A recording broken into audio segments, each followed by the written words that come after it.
The SMRE, or SMRE, or Spiritual Meal Ready to Eat Today, is going to come from a passage from Mark chapter 14. So I'm going to begin with this verse, and then we'll dive into the content. There we read, "Immediately the rooster crowed the second time. Then Peter remembered the word Jesus had spoken to him, 'Before the rooster crows twice, you'll disown me 3 times.' And he broke down and wept."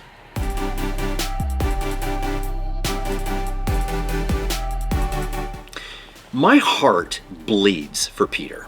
Here is a guy whose intentions are golden. He believed to the core of his being that he would not deny Jesus. He did a quick gut check and his gut told him, "We got this." Peter says in effect, "No matter what happens, I would never bail on you, Jesus. Those other cowards may cave, but not me.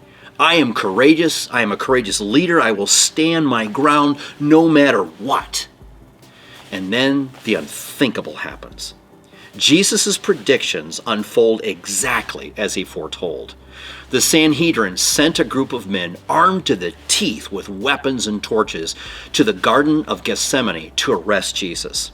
Judas Iscariot's signal was a welcoming kiss. With one peck on the cheek, the soldiers lurched forward and seized Jesus, hauling him away for a trial with trumped-up charges. Peter knew where they were taking Jesus, to the house of Caiaphas, the high priest. Peter stands in the courtyard some distance away and warms himself by the fire. There are guards, servants, and some others present. A servant girl catches a glimpse of his face in the flames and announced, "This man was with Jesus." At first, he uneasily kind of shifts his weight, attempts to dodge the question, and then his armor cracks. "I don't know the man."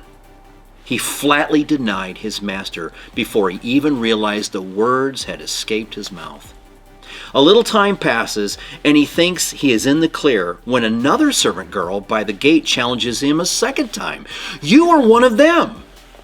This time, emboldened by his previous disavowal, he adamantly insists, "I am not."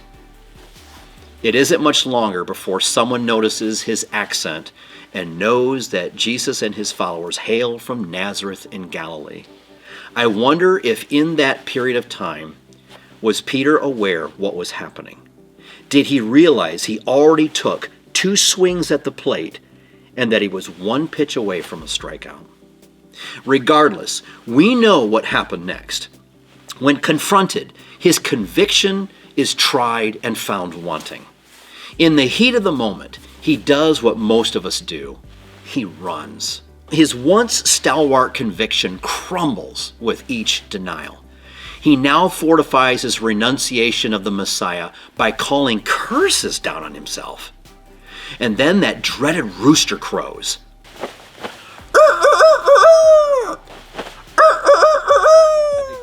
I bet he hated chickens after that.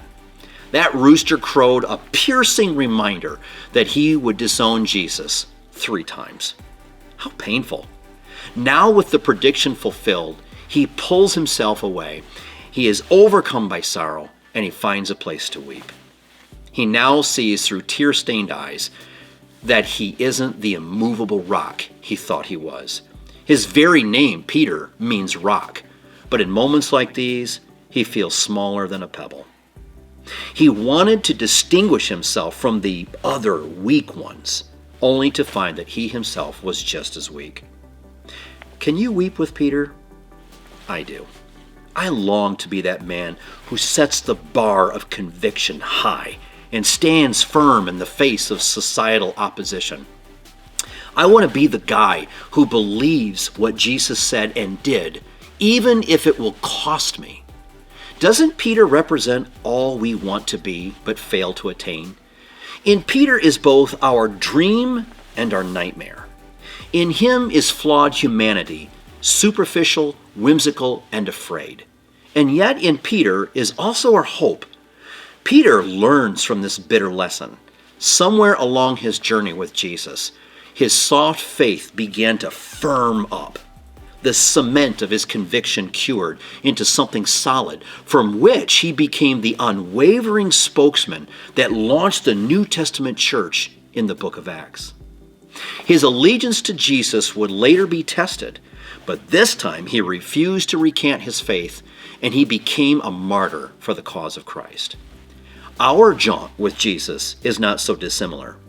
Hopefully, our faith does not lead to martyrdom, but at the very least, we must weigh the evidence for Jesus as the Messiah, the Savior of mankind. When we do, Christianity changes from a religion to a relationship. As we walk with Jesus, there should be a turning point when our faith becomes fortified by solid conviction. This is when a mere glance at Jesus becomes a gaze. This is when an inkling evolves into an interest and then morphs into intensity. Our pursuit of faith pivots from a religious observance to an unrelenting passion. With that in mind, what's the prediction for your conviction? If Jesus were to peer into your heart and predict the future, would he see moments where we shirk association with the man from Galilee? Would he envision others asking us about our faith only to see us mutter some vague reference about attending church and being spiritual, but skirting the whole Jesus topic? Sadly, this whole discussion makes us very uncomfortable, and it should. Some of us need to be honest and examine the degree of conviction we have about Jesus. If your conviction does not cause friction between you and the world, it's nothing more than a subscription. This is something we have a marginal commitment to, but can cancel on a whim. This is not the kind of faith Jesus expects of us. Just as it did for Peter, there should be a crisis moment where Jesus shifts from a mere religious leader to the leader of our lives. Peter's faith congealed into conviction, and ours must too if we are to withstand the clash with worldly perspectives over who Jesus is. So here's the challenge. Is your conviction about Jesus, is it little more than a subscription? Is your faith the kind that if things get too hot, you can cancel it and avoid any consequences? Or does your conviction cause an unavoidable and necessary friction with the world's view of Jesus? There may come a day when you find yourself choosing between Jesus and the world. If that day were today, what would you choose?